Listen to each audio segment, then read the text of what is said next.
우리가 대화 중에 흔히 하는 말이 있습니다. 그것은 너는 그런 운명을 가지고 태어났다라는 말입니다. 그런 얘기 많이 안 하십니까? 야, 이렇게 될 것은 나의 운명이야.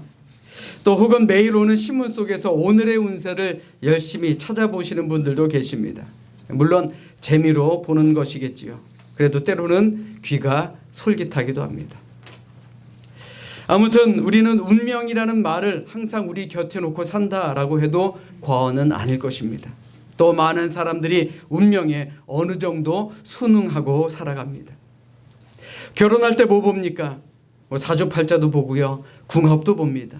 또 이사 갈 때는 그냥 아무 날을 택하는 게 아닙니다. 무슨 날을 택해야 돼요? 그래, 손 없는 날. 손 없는 날이 무슨 날인지 아십니까? 저도 손이 없는 날인 줄 알았어요. 근데 귀신이 없는 날이라 그러더라고요. 귀신이 장난치지 않는 날. 우리 주변에 이런 일들이, 또 이런 말들이 얼마나 많습니까? 그렇다면 이 운명이 의미하는 것이 무엇입니까? 운명이라는 것은 하늘에 의해 타고난 것, 즉 하늘에 의해 이미 정해진 목숨이다라는 말입니다. 그래서 운명을 믿고 사는 사람들은 도전해보거나 거역해볼 생각조차 하지 못한 채 운명은 바꿀 수 없는 것이다 라고 받아들이며 살아가게 된다라는 것입니다. 그런데 다른 관점에서 보면요, 이러한 운명을 믿는 사람들의 특징은 자신의 삶의 모든 책임을 그가 믿고 있는 신에게 돌리고 스스로는 자포자기하며 사는 사람들이라고 말씀드릴 수 있는 것입니다. 다시 말해서 내 운명은 내 탓이 아니라 신의 탓 혹은 조상 탓이다 라는 말이에요. 내가 축복을 받지 못한 것은 내가 잘못해서가 아니라 나에게 이런 운명을 준 신이나 나에게 이런 어려움을 준 조상의 탓이다, 잘못이다 라고 생각하고 산다라는 말입니다. 그런데 우리가 성경을 살펴보면 성경은 항상 우리 인간의 삶을 운명으로 돌리고 순응하며 살아가는 것을 거부하는 것을 우리는 보게 됩니다. 다시 말해서 우리에게 주어진 운명은 분명 개척할 수 있는 것이다 늘 가르치고 있다라는 말입니다. 몇 가지 예를 들어보겠습니다. 형들에게 팔려서 도저히 벗어날 수 없는 애굽의 노예로 잡혀간, 또 죄수의 신분으로 팔려간 요셉은 어떻습니까? 자신의 운명에 도전합니다. 결국 거꾸로 그 나라의 총리가 돼서 자신들의 가족을 구해내게 되지요. 또 죽음이 결정되었던 히스기야 왕 역시 믿음의 기도로 15년이라는 시간을 생명 연장받지 않았습니까? 신약 시대에 와서도 마찬가지입니다. 우리가 너무나도 잘 알고 있는 예수님의 제자들 중에 베드로는 어땠습니까? 그는 죽을 때까지 고기를 낚아야만 했던 그러한 어부였습니다. 그런데 예수님을 만나 강력한 전도자가 될 수 있었습니다.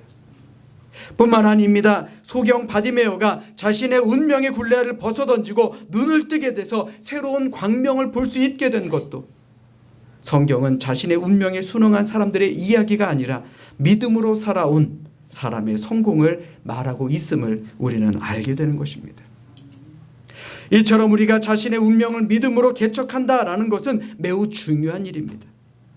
그렇기 때문에 오늘 본문의 주인공인 이 중풍병자와 4명의 친구들은 운명을 거슬러 기적을 만들었던 그런 믿음의 개척자라고 말씀드릴 수가 있는 것입니다. 오늘 본문의 말씀은 예수님께서 가버나움 동네의 어느 집을 방문하셨을 때의 이야기입니다. 자신의 동네에 예수님이 오셨다라는 소문을 듣고 많은 사람들이 구름처럼 몰려옵니다. 예수님은 몰려온 사람들에게 하나님의 복음을 전하시는 일을 하셨고 또 그들의 병도 고쳐주셨습니다. 그때 예수님의 소문을 듣고 한 중풍병자를 4사람이 메고 고침을 받기 위해 예수님을 찾아오게 됩니다. 그런데 문제가 생겼습니다. 예수님을 보려는 사람들이 너무 많아서 그 환자를 예수님 앞으로 데려갈 수가 없었던 것입니다. 그곳에 모여 예수님의 말씀을 듣는 사람들은 중풍병자에 비해 건강한 사람이었음에도 불구하고 자기 혼자 예수님의 말씀을 듣기에만 관심을 가질 뿐이지 중풍병자에 대해서는 아무도 아무런 관심도 없었고 또 자기의 자리를 내어주는 사람조차 없었습니다. 그러자 4명의 친구들은 어떤 방법을 사용합니까? 아무도 생각하지 못했던 지붕을 뚫는 그런 방법을 사용하였습니다. 지붕을 뚫고 예수님 앞으로 자신의 친구를 내려놓게 되었던 것입니다. 그림을 잠시 준비했습니다. 자막 좀 띄워주시고요. 네. 물론 상상도입니다. 이렇게 되었을 것이다. 예수님 당시의 서민주택은 흙벽돌 단층집이 대부분입니다. 지붕은 보통 나무로 대들보를 놓은 후에 지프로 엮어서 그 위에 놓고 그 사이를 흙으로 채워서 비를 막도록 되어 있었습니다. 비가 많이 오는 것도 아니고 지붕이라고 해봐야 이슬을 막는 정도로 허술했기 때문에 이런 방법이 가능했다라는 것이죠. 그들은 결코 포기하지 않았습니다. 야, 이거 큰일 났다. 사람이 너무 많다. 야, 이거 그만 포기하고 이제 돌아가자가 아니었습니다. 오직 예수님은 고칠 수 있다라는 믿음을 가지고 예수님께 왔으며 어떻게 하면 이 친구를 예수님 앞으로 데려갈 수 있을까 고민하며 새로운 길을 모색하는 도전적인 사람들이었다라는 것입니다. 이윽고 중풍병자가 누운 침상은 예수님이 말씀하고 계시는 방 한가운데로 내려집니다. 예수님은 그들의 행동을 유심히 보시고는 이렇게 말씀하십니다. 우리 본문 5절의 말씀 자막으로 준비했습니다. 우리 같이 읽어보도록 하겠습니다. 5절 말씀입니다. 시작. 예수께서 그들의 믿음을 보시고 중풍병자에게 이르시되 작은 자야 내 죄 사함을 받았느니라 하시니. 아멘. 잘 들으십시오. 오늘 성경에 보면요, 예수님께서는 그들의 방법을 보신 것이 아니었습니다. 무엇을 보셨다 그랬죠? 믿음을 보시고, 그들의 믿음을 보시고 그의 병을 고쳐 주셨다라는 것입니다. 결국 중풍병을 치료받은 그는 하나님께 영광을 돌리며 자신의 집으로 돌아가게 되었다라고 성경은 말하고 있습니다. 사랑하는 여러분, 오늘 본문의 말씀은 오늘을 살아가고 있는 우리 그리스도인들에게 많은 것을 가르쳐주는 말씀이라고 할 수가 있습니다. 자신에게 주어진 운명의 굴레를 벗어나서 믿음으로 행하는 자들에게 하나님께서 그 믿음을 보시고 축복을 내려 주신다라는 사실을 가르쳐 주고 있는 그런 말씀이다라는 것입니다. 아멘. 아멘. 생각해 보십시오. 중풍병자에게 주어진 운명이 무엇입니까? 비록 말은 할 수는 있지만 몸을 움직일 수 없는, 즉 자유가 없는 환자 아닙니까? 예수님에게도 정말 예수님을 알고는 있지만 예수님에게 다가갈 수도 없는 그런 운명을 가지고 난 사람이었습니다. 그럼에도 불구하고 그는 자신의 친구들에게 도움을 받아 운명을 극복하는 신앙으로 중풍병을 고침받게 되는 기적의 열매, 축복의 열매를 맺을 수가 있었다라는 것입니다. 오늘 본문에서 볼 수 있었던 기적은 자신의 운명을 개척하려는 마음과 예수님께서 나의 병을 고쳐주실 거야 하는 그 믿음, 그리고 지붕을 뜯어 병자를 주님 앞에 서게 만들었던 4명의 친구의 과감한 행동이 만들어낸 한편의 멋진 드라마가 되었다라는 것입니다. 사랑하는 여러분, 이처럼 기적의 축복은 아무에게나 값없이 찾아오는 것이 아닙니다. 그것을 사모하고 열정을 가지고 믿음을 가지고 움직이는 자에게 찾아온다라는 것을 늘 기억하며 사시기를 주님의 이름으로 간절히 부탁드립니다. 바라기는 오늘 이 시간, 지금 이 자리가 그런 축복에 넘치는 그런 자리가 될 수 있기를 주님의 이름으로 간절히 축원합니다. 자, 우리 따라서 합니다. 단순하게 믿읍시다. 한 번 더요. 단순하게 믿읍시다. 자, 기적은 단순한 믿음이 만들어내는 그러한 축복입니다. 현대인들의 문제점 중에 하나는 너무나도 복잡하게 산다라는 것이에요. 이는 믿는 사람들도 마찬가지입니다. 너무나도 복잡한 세상 속에 살다 보니 믿음도 복잡하게 생각합니다. 복잡한 믿음을 가지고 있기 때문에 온전한 은혜와 축복을 받기가 어려워집니다. 사실 믿는 사람들도 이런 생각 할 때 있지 않습니까? 야, 이렇게 믿음 생활 하다 보면 하나님은 기뻐하시겠지만 우리의 가족들은 싫어하겠지. 11조 제대로 하다 보면 이번 달 조금 힘들 것 같은데, 주일 예배, 수요 예배, 금요 심야 이거 다 드리면 피곤하지 않을까? 새벽기도 다녀오면 하루가 힘든데. 이것이 솔직한 우리의 모습 아닙니까? 국민일보에 나온 기사입니다. 사자나 호랑이를 길들일 때 전문가들이 반드시 사용하는 도구가 있습니다. 바로 등받이가 없는 작은 의자입니다. 국민일보에 나와 있는 사파를 여러분들에게 준비했습니다. 자막으로 띄워주시죠.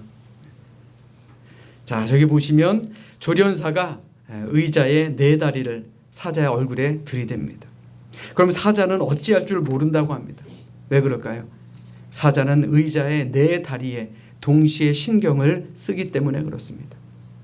한 번에 여러 곳에 신경을 쓰다 보면 결국 마취작용을 일으켜 정신이 혼미해지고 신경이 흐트러짐으로 인해서 무기력한 상태에 빠져들게 된다라는 것입니다. 결국 맹수는 조련사의 명령에 고분고분 순종하게 될 수밖에 없다라는 것이죠. 자, 저 좀 보십시오. 그런데 사탄이 인간을 유혹할 때도 우리의 관심을 분산시킨다라는 것 아십니까? 한꺼번에 여러 가지 일을 시킵니다. 그래서 어느 것 하나도 충실하지 못하게 만든다라는 것입니다. 사탄은 인간을 대충 적당히 나중에 아니 이번만 이라는 이 네 다리를 가진 의자로 우리의 집중력을 흐트러뜨리고 우리를 파멸시킨다라는 것입니다. 생각해 보십시오. 오늘 본문의 이 네 명의 친구들이 이런저런 생각을 했다면 과연 지붕을 뜯고 환자의 침상을 내릴 수가 있었겠습니까? 어떻게 보면 사실 이 네 사람의 친구들은 환자를 그 집 앞에만 그냥 데려다 주면 되는 것이지 치료까지 책임지지 않아도 어느 누구 하나 뭐라 할 사람이 없었을 것입니다. 그러나 그들은 남들과 달랐습니다. 무엇인가 해답이 있을 것이다 라고 생각한 그들은 결국 그 집의 천장을 뜯어내는 놀라운 행동을 보이게 된 것입니다. 이것이 바로 단순함입니다. 우리가 믿음 안에서 강력해지기 위해서는 바로 이런 단순함이 있어야 하는 것입니다. 구약성경 역대하 20장의 말씀에 보시면 이스라엘의 암몬과 모압의 연합군이 쳐들어오는 것을 보게 됩니다. 이때 이스라엘의 왕 여호사밧이 한 일이 무엇입니까? 우리 자막을 같이 읽겠습니다. 역대하 20장 12절의 말씀입니다. 시작. 우리를 치러오는 이 큰 무리를 우리가 대적할 능력이 없고 어떻게 할 줄도 알지 못하옵고 오직 주만 바라보나이다. 아멘. 적군 앞에서 참담한 기도 아닙니까? 적군 앞에서 이 왕이 얼마나 위신이 안 섰겠습니까? 그래도 내가 대적할 능력은 없지만 하나님이 함께 하시면 우리는 이기게 될 줄로 믿습니다. 하나님이 함께 하시니 결국 이스라엘은 모압과 암몬의 연합군을 이기게 되는 기적을 그들은 체험하게 됩니다. 기도의 단순성, 오직 하나님만을 바라보는 이 단순함이 오히려 우리를 강력하게 만들어주는 비결임을 늘 믿으시기를 주님의 이름으로 부탁드립니다. 사랑하는 여러분, 신앙생활 잘하려면요 한 가지 일에만 초점을 맞추면 됩니다. 교회 생활에 삶에 초점을 맞추면 모든 일이 의외로 순조롭게 풀립니다. 주일 성수 하나만 제대로 해도 기본적인 삶의 틀이 잡히게 됩니다. 그러므로 신앙생활을 잘하려면 단순해져야 됩니다. 신앙생활을 잘하는 사람의 공통점은 바로 이 단순함이라고 말씀드릴 수가 있는 것이죠. 성경은 오늘을 사는 우리에게 이렇게 말씀하고 있습니다. 너희는 먼저 그의 나라와 그의 의를 구하라. 그리하면 이 모든 것을 너희에게 더하시리라. 아멘. 아멘. 또한 우리는 적극적인 믿음으로 살아야 합니다. 즉 기적은 적극적인 믿음이 만들어내는 축복입니다. 여기서 말하는 적극적이라는 말이 어떤 말입니까? 자신이 믿는 거에 대해서는 최선을 다한다라는 말입니다. 우리가 성경을 살펴보면 예수님께 칭찬을 받고 축복과 응답을 받은 사람들에게 한 가지 특징이 있는 것을 발견하게 됩니다. 그것은 오늘 본문이 말하고 있는 것처럼 내 믿음이 너를 구원하였다 하는 것입니다. 자, 우리 따라서 합니다. 내 믿음이 너를 구원하였다. 자, 우리의 믿음이 우리를 구원합니다. 아멘. 다시 말하면 예수님께 축복을 받고 기적을 체험한 사람들은 믿음으로 돌진하는 적극적인 신앙을 가지고 있었다라는 말입니다. 예수님의 권능은 아무에게나 나타나는 것이 아닙니다. 오직 믿는 자에게 나타나는 것, 그것이 바로 예수님의 기적이고 예수님의 권능인 것입니다. 아멘. 아멘. 성경을 보면 12해를 혈루증으로 고생하던 한 여인이 예수님이 오신다라는 말을 듣고 자리에서 벌떡 일어나 예수님이 지나가시는 곳으로 나왔습니다. 그 여인은 많은 무리들이 섞여 있는 그 예수님 뒤로 와서 예수님의 옷에 손을 대었습니다. 왜요? 예수님의 옷에 손만 대어도 내가 나을 것 같다라는 믿음이 있었기 때문에 그렇습니다. 그런데 놀랍게도 손을 대자마자 예수님의 능력으로 여인의 피가 멎었습니다. 이 여인을 바라보신 예수님이 뭐라고 말씀하십니까? 딸아, 네 믿음이 너를 구원하였으니 평안히 가라. 네가 건강할지어다. 아멘. 네 믿음이 너를 고쳤다라는 것입니다.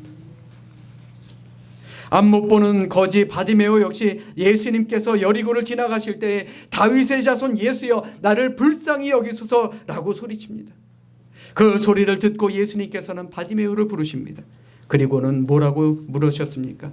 내가 무엇을 해주기를 원하느냐? 선생이여 보기를 원하나이다. 가라, 네 믿음이 너를 구원하였느니라. 그 결과가 어땠습니까? 그는 눈을 뜨게 되는 기적을 체험하게 됩니다. 사랑하는 여러분, 근데 한 가지 이상한 점이 있습니다.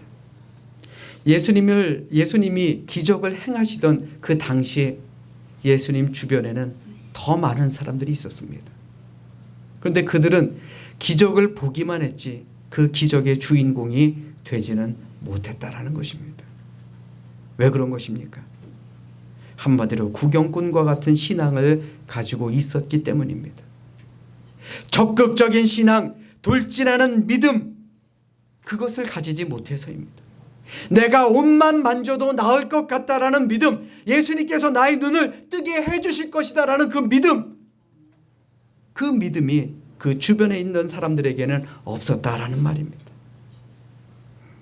예수님이 중풍병 걸린 내 친구를 낫게 해주실 것이다 라는 그 믿음으로 4명의 친구들이 지붕을 뜯고 침상을 내렸을 때 그들은 이미 기적을 체험할 준비를 했다라는 말이죠.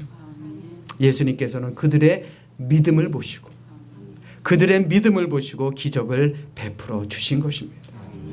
생각해보면 사람이 육신적으로 중풍병자가 되는 것도 문제지만 그보다 더 두려운 것이 있습니다. 입은 있으나 기도하지 못하고, 손은 있으나 사랑을 베풀지 못하고, 다리가 있으나 주님 앞에 나오지 못하고, 항상 남을 의존하고 살아가는 영적인 중풍병자가 되는 것입니다. 사랑하는 여러분, 우리는 어떤 믿음의 사람입니까? 혹시 영적인 중풍병자는 아닙니까? 기적은 멀리 있는 것이 아닙니다. 은혜는 멀리 있는 것이 아닙니다. 우리가 운명을 정복하는 믿음을 가졌을 때에, 지붕을 뜯을 수 있을 만한 신앙을 가졌을 때에, 그때 비로소 우리는 주님의 은혜를 체험할 수 있는 그러한 믿음을 갖는 우리 모두가 될 수 있기를 주님의 이름으로 축원합니다. 우리 따라서 합니다. 포기하지 맙시다. 한 번 더요. 포기하지 맙시다. 기적은 포기하지 않는 믿음이 만들어내는 축복입니다. 아멘. 우리 다시 한번 옆에 분들하고 이렇게 인사하겠습니다. 우리 포기하지 맙시다.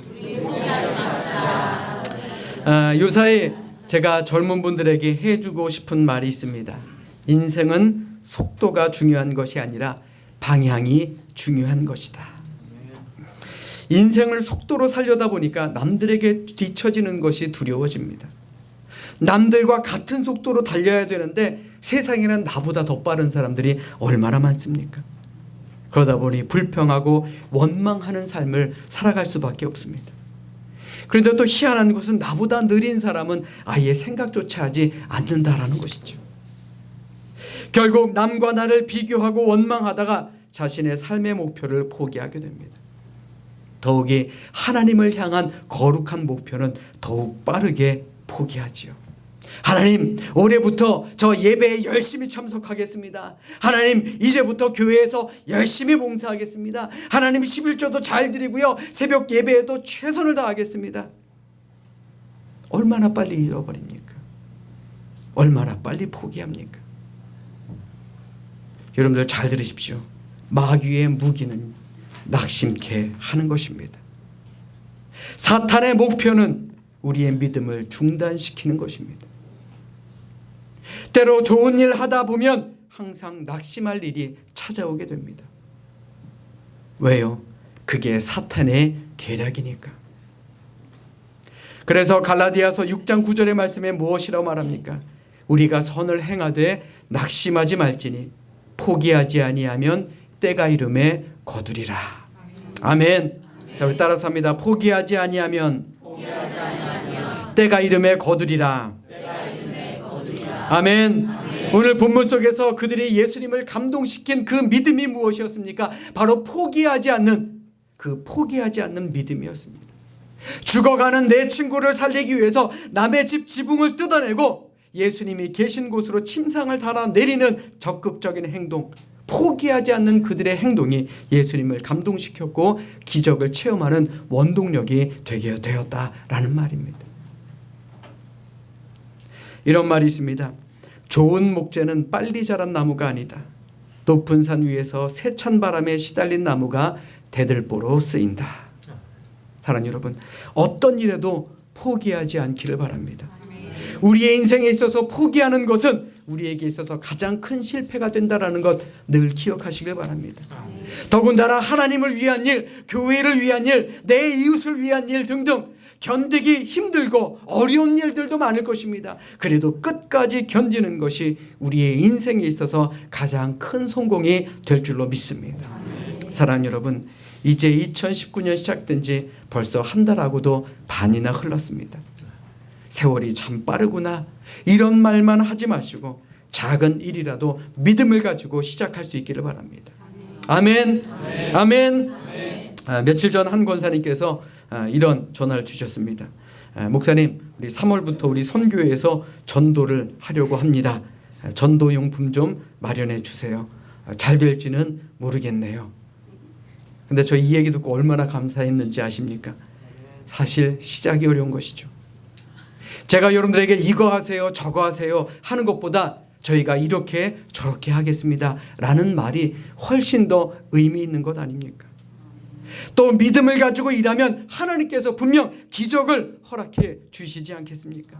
더 많은 성도님들이 전도에 참여할 수 있는 그런 복된 일들이 이 자리에서 일어나지 않겠습니까? 저는 이 일을 시작으로 우리 삼성교회 모든 성도님들 포기하지 아니하면 때가 이름에 거둘 수 있는 그런 기적을 체험하게 될 줄로 믿습니다. 그러므로 어떤 어려움에도 단순하게 생각하십시오. 또 적극적으로 사십시오. 그리고 힘들고 어려운 일 가운데서도 포기하지 않으면 우리의 2019년은 분명 큰 기적을 이루어내는 한 해가 될 줄로 믿습니다. 바라기는 올 한 해 큰 믿음으로 하나님이 주시는 큰 기적을 만들어내는 그런 저와 여러분들이 되시기를 주님의 이름으로 축원합니다. 축원합니다. 기도하겠습니다.